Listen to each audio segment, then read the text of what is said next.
Okay guys, so in today's video I'm quickly going to show you how to make a Payoneer account. So let's get started. When you open the web page, go to register, wait for it to open. Now what you need to do is you need to choose one of these. So choose the right Payoneer account type for your business needs. Now let's choose, for example, let's say some other digital business.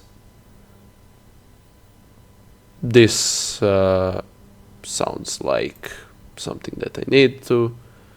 Business that use outsourced service. Let's register here.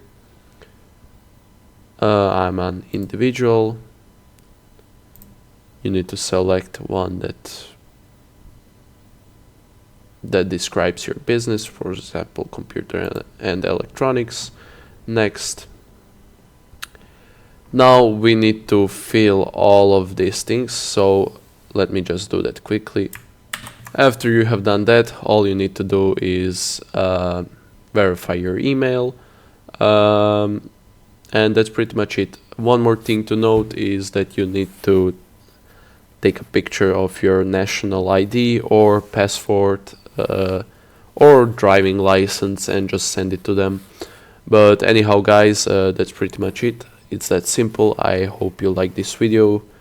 If you have any questions, feel free to ask, and if you want more videos just like this, subscribe. Anyhow guys, have a nice day.